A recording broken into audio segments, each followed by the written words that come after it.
Secundaria primer grado. Ciencias. Biología. Las claves del equilibrio.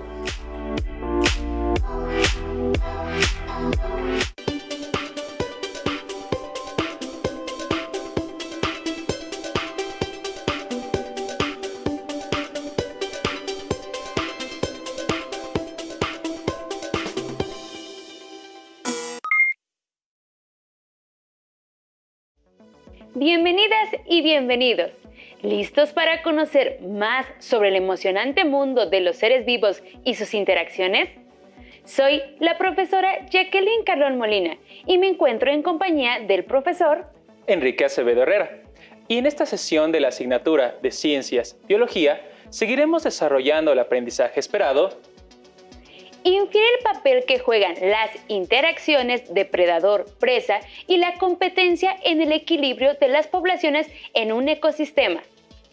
En esta sesión retomaremos algunos de los conceptos trabajados anteriormente, pero en este caso nos centraremos en reconocer las consecuencias que producen las distintas interacciones que se llevan a cabo entre los organismos dentro de su entorno, enfocándonos en reconocer en qué consiste el equilibrio ecológico. Les invitamos a esta nueva aventura que hemos titulado Las claves del equilibrio. Si alguien se aventurara a hablarnos de un elefante que flota en el vacío, notaríamos enseguida que se trata de una historia fantástica, por la sencilla razón de que todos sabemos que un elefante, lo mismo que una planta, un hongo o cualquier otro organismo, viven en un medio físico y no en el vacío. En este medio se desenvuelven otros elefantes y un diversificado grupo de organismos, estableciendo interacciones dentro de un espacio geográfico determinado, formando un ecosistema. Recuerden que en un ecosistema hay tanto seres vivos, llamados factores bióticos, como componentes físicos, por ejemplo, el agua, la temperatura, la radiación solar, llamados en conjunto factores abióticos. Cuando los biólogos empezaron a notar lo importante que resulta el fenómeno de la interacción, se produjo el nacimiento de la ecología, es decir, la rama de la biología que se ocupa de estudiar las relaciones recíprocas entre los organismos y el medio. Los ecólogos estudian las relaciones que se desarrollan entre poblaciones y comunidades y la forma en cómo los seres vivos que integran a estos niveles interactúan con los factores bióticos y abióticos. Así, llegan a determinar qué sucede cuando cualquiera de los sistemas antes mencionados es modificado, perturbado o explotado por causas naturales o por intervención humana. Les invitamos a conocer algunos ejemplos de cómo se relacionan los seres vivos con los factores ambientales en un equilibrio que permite sostener la vida natural tal cual la conocemos. Los materiales que necesitarán para anotar los datos más relevantes de la sesión son su cuaderno de biología, lápiz, lapiceros y colores, y el abecedario biológico que están construyendo. Anoten sus dudas y lo que consideren más interesante para que posteriormente lo puedan compartir con sus maestras, maestros y compañeros de clase. Además, para continuar con la elaboración de su abecedario biológico, pongan mucha atención. Más adelante descubriremos el término que les sugerimos incluir para diversificar su vocabulario científico. ¡Comenzamos! En todos los ecosistemas encontramos diversas poblaciones de seres vivos que, de manera natural, tienden al equilibrio ecológico, es decir, que la cantidad de individuos que los constituyen permanece estable. Este equilibrio se produce cuando hay armonía y estabilidad entre los seres vivos y el medio en el que habitan. Es el resultado de la interacción de los diferentes factores del ambiente que hacen que el ecosistema se mantenga con cierto grado de estabilidad. Pero en los ecosistemas, el equilibrio ecológico es dinámico. Los componentes bióticos y abióticos, aunque perduren algún tiempo en cantidad y calidad, están en continuo movimiento y variación. Maestro Enrique, ¿sabe cómo se mantienen en equilibrio los ecosistemas? Al ser muchas especies que conviven en el mismo espacio, debe ser algo muy complejo. Así es. El equilibrio de un ecosistema se determina por los recursos que están presentes en el entorno, y por las distintas interacciones que se llevan a cabo entre los organismos. Para facilitar la comprensión de algunos de los factores e interacciones que influyen en el equilibrio ecológico de los ecosistemas, les presentamos el siguiente juego: Serpientes y escaleras en equilibrio. ¿Conocen el juego de serpientes y escaleras? Retomaremos su estructura para que reflexionen sobre las causas y las consecuencias de la intervención o disminución de alguno de los factores que estudiaremos en la sesión.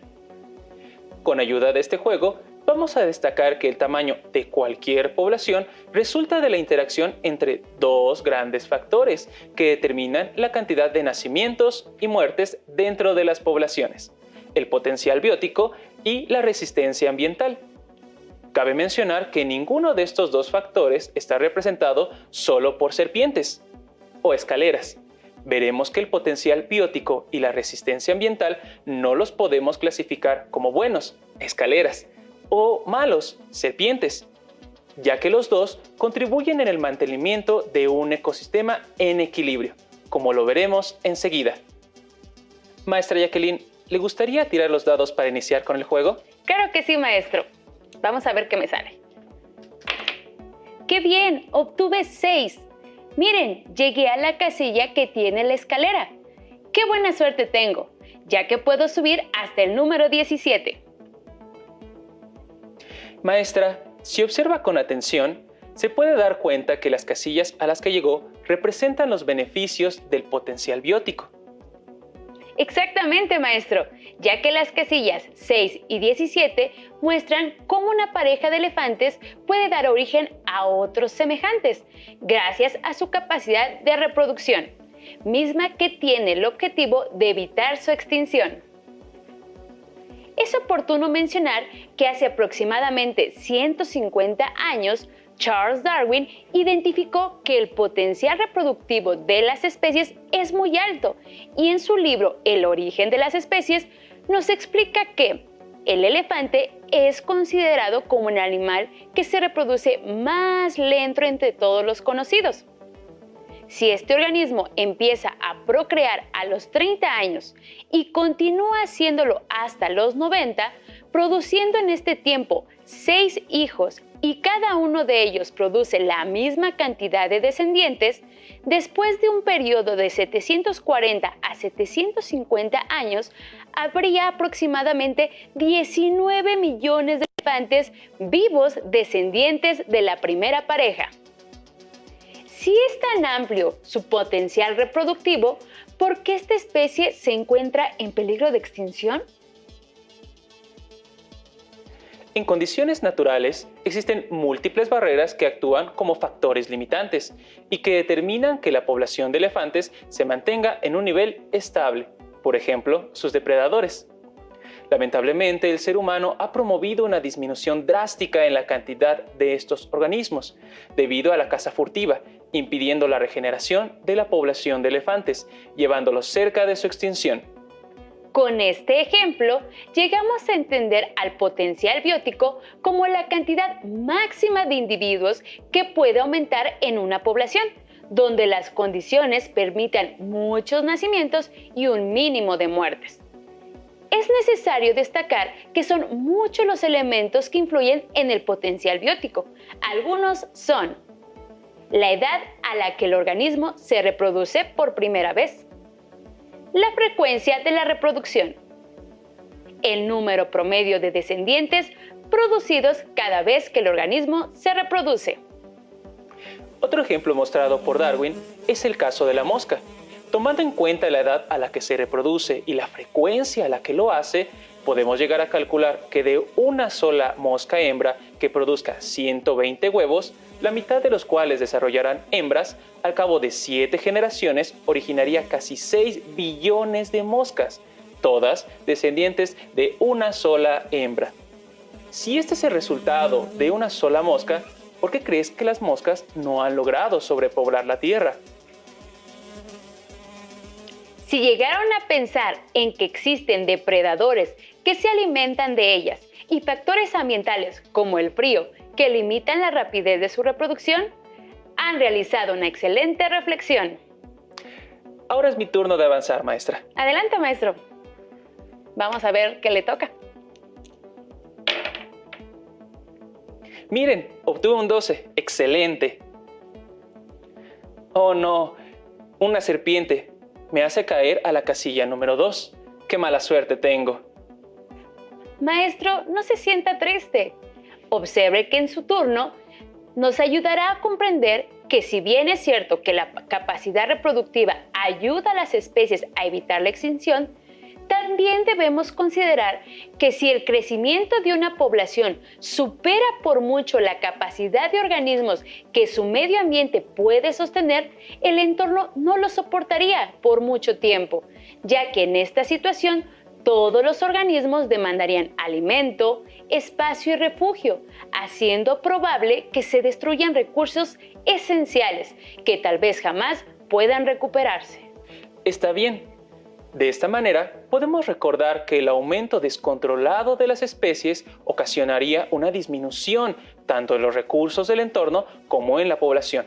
Solo hasta que la población disminuya, los recursos se recuperarán o de lo contrario, la especie podría provocar su extinción, como lo podemos observar en la casilla 2. Los 2 primeros turnos de nuestro juego nos permitieron identificar cómo la resistencia ambiental que establecen los factores bióticos y abióticos del medio influyen en el crecimiento de las poblaciones. Maestro, ¿le parece si continuamos con nuestro juego? Claro que sí, maestra. Adelante. Miren, obtuve un 3. Qué mal, maestra. Encontró una serpiente. Ya casi terminaba el juego. Lo sé, maestro, pero estas 2 casillas nos ayudarán a comprender que el clima y el estado del tiempo son elementos que afectan a cualquier población sin importar si ésta es grande o pequeña, disminuyendo de forma importante el número de sus individuos. Muchas poblaciones de insectos y plantas están limitadas en tamaño por el clima, porque usualmente no llegan a exceder el número debido al invierno. Asimismo, el estado del tiempo también puede causar variaciones dentro de las poblaciones de un año a otro. Huracanes, sequías, inundaciones e incendios pueden tener profundos efectos sobre todos los organismos de un ecosistema. Maestro, no olvidemos mencionarle a nuestras alumnas y alumnos que las actividades humanas también pueden limitar el crecimiento de las poblaciones. La destrucción de hábitats y pesticidas y contaminantes pueden causar disminuciones dramáticas en poblaciones naturales. Un caso más específico del efecto de los pesticidas sucedió en 1956, cuando se roció con DDT un bosque canadiense. Consecuencia de esta acción fue que al margen del aniquilamiento de muchos insectos nocivos, murieron 800,000 salmones de un río vecino e innumerables aves de la región. En la actualidad, varios contaminantes siguen afectando de manera adversa a la vida silvestre. Debido a distintas interacciones humanas en los ecosistemas, varios países del mundo se han preocupado por formular leyes que permitan regular y conservar todos los componentes que integran un ecosistema. En México existe la Ley General del Equilibrio Ecológico y la Protección al Ambiente. En esta ley se promueve la preservación y restauración del equilibrio ecológico, así como la protección al ambiente en el territorio nacional. Sus disposiciones tienen por objeto fomentar el aprovechamiento sustentable, la preservación y, en su caso, la restauración del suelo, el agua y los demás recursos naturales. Además, reconoce que los ecosistemas son patrimonio común de la sociedad y que la vida y las posibilidades productivas del país dependen de su equilibrio, por lo que deben ser aprovechados de manera que se asegure una productividad óptima y sostenida. Maestra, ¿le parece si continúo con nuestro juego? Claro, adelante.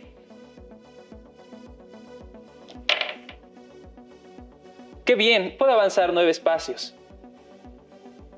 Mire, llegué a una escalera. Perfecto, mi suerte va mejorando. Pero, ¿qué representan estas casillas? Parece un depredador y una presa. Exacto, maestro. Este es otro factor de la resistencia ambiental. Como lo estudiaron en las sesiones anteriores, algunas de las interacciones entre especies son la depredación, el parasitismo y la competencia. En cuanto a la depredación, las especies depredadoras pueden contribuir a la salud global de las poblaciones de presas, al seleccionar a los que están pobremente adaptados, debilitados por la edad o incapaces de encontrar alimento y resguardo adecuado. Se puede percibir que esta interacción tiende a estabilizar el tamaño de las dos poblaciones. Cuando hay muchas presas disponibles, la población de depredadores crece porque tiene mayor oferta alimenticia. Pero eso aumenta la presión sobre la población de presas, cuyo tamaño disminuye. Así, la población de depredadores también decae, permitiendo que un nuevo incremento del número de presas y el ciclo vuelve a comenzar. Estas dos casillas también permiten utilizarse para representar el caso de los parásitos, ya que estos también influyen en el tamaño de la población al debilitar a sus huéspedes, disminuir su probabilidad de reproducirse y hacerlos más susceptibles a la muerte, por causas como el clima severo o los depredadores.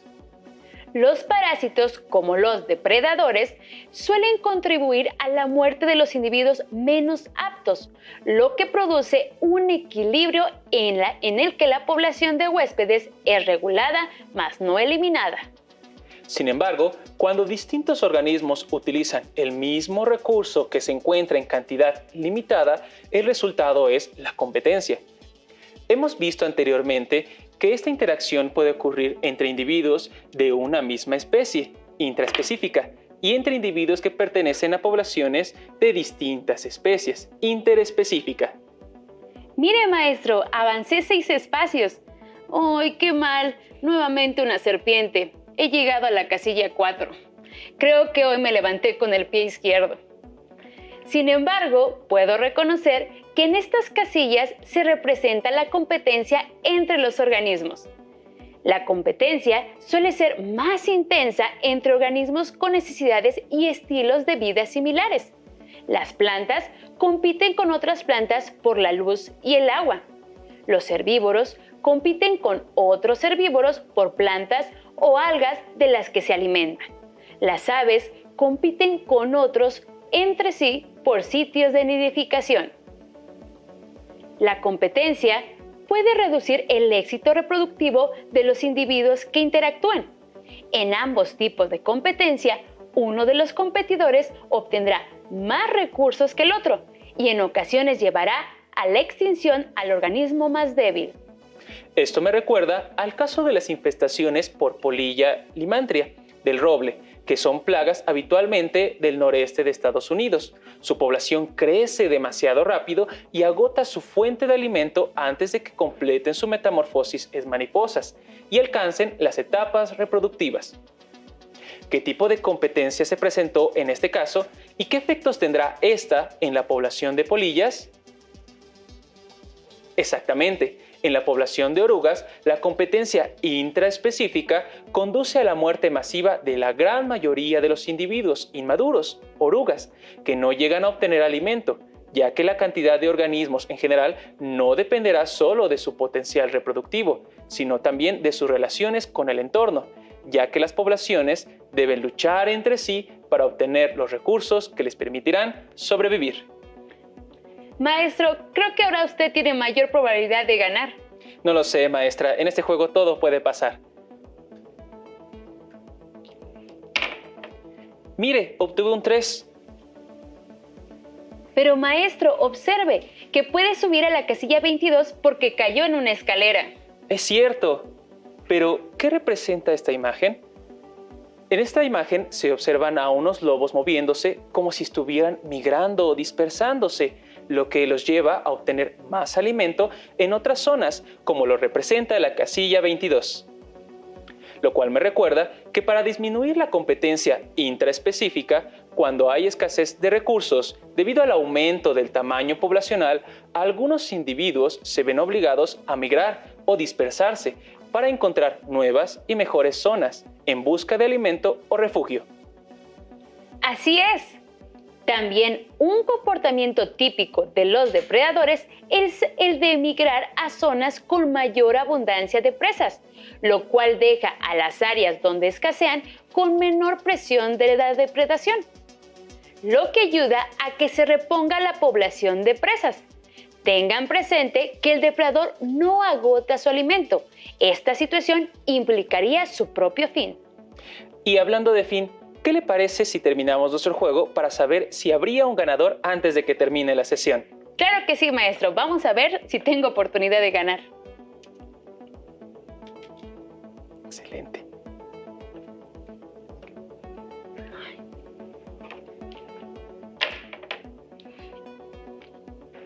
Si les agradó este juego, les invitamos a jugarlo junto con sus familiares y pasar un momento agradable. Solo necesitarán conseguir un dado o construirlo con plastilina o algún otro material como este. En la sesión de hoy, identificamos que los factores que influyen en el equilibrio ecológico son diversos y un cambio en ellos podría implicar efectos benéficos o dañinos para todo el ecosistema. Ahora les invitamos a analizar las consecuencias de romper el equilibrio en un ecosistema debido a la disminución de alguna de las limitaciones que se mencionaron en la sesión, en esta actividad llamada ¿Qué pasaría si?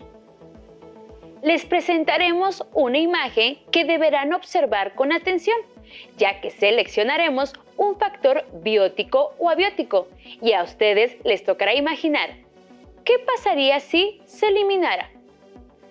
Traten de predecir de qué forma un pequeño cambio en algún factor biótico o abiótico puede generar repercusiones en un ecosistema. ¿Están preparados? ¿Qué pasaría si se eliminara a los murciélagos? ¿Se imaginaron que esto pasaría? La mayoría de especies de murciélagos se alimentan de frutos, insectos, néctar y polen. Las flores de maguey y de otras cactáceas son polinizadas por los murciélagos cuando las visitan para alimentarse. Los murciélagos que comen frutas ayudan a las plantas a dispersar sus semillas, lo que permite que terrenos deforestados se pueblen nuevamente de plantas. Si desaparecen los murciélagos, muchas plantas no se podrían reproducir, lo que las pondría en peligro de extinción. Muchos organismos viven sobre las plantas, obteniendo protección, además de comida. Si desaparecen estas plantas, no solamente se afecta a los animales que se alimentan de ellas, sino también a todos los organismos que se albergan en ellas. Considerando el ejemplo anterior, les presentamos el siguiente reto. Observen su entorno e identifiquen alguna especie como un animal, hongo o planta. Tomando en cuenta la explicación realizada durante la sesión, identifiquen qué factores bióticos o abióticos se relacionan con la especie seleccionada y destaquen cuáles de estos factores están ocasionando que la población aumente o disminuya. Y, finalmente, contesten qué consecuencias pueden traer para el equilibrio ecológico que esta especie aumente o disminuya su población. Compartan su análisis con su profesora o profesor y, si es posible, realicen una presentación de sus hallazgos. Si quieren conocer más ejemplos sobre las interacciones entre los organismos y su importancia para el equilibrio ecológico, les invitamos a buscar en Internet los recursos digitales educativos elaborados por la Universidad Nacional Autónoma de México. Ahí encontrarán varios interactivos y les sugerimos revisar con atención el recurso titulado Ecosistema en Equilibrio. Estamos por finalizar esta sesión y antes de despedirnos les invitamos a reconocer la nueva palabra que desarrollamos durante toda la sesión. Traten de reconocerla en la siguiente imagen.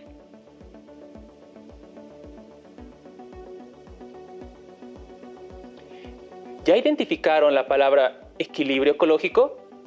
Les sugerimos agregarla a su abecedario biológico, definirla y de esta forma ampliar su bagaje de conocimientos científicos.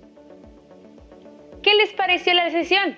Me imagino que muy interesante y divertida, ¿no, maestro? Claro que sí.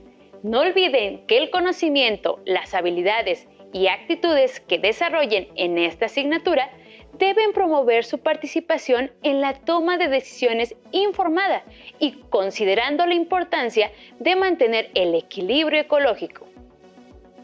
Terminamos por el día de hoy. Me dio mucho gusto haber trabajado este aprendizaje con ustedes. Yo soy el profesor Enrique Acevedo Herrera. Y yo, la profesora Jacqueline Carnol Molina. Hasta la próxima. Si tienes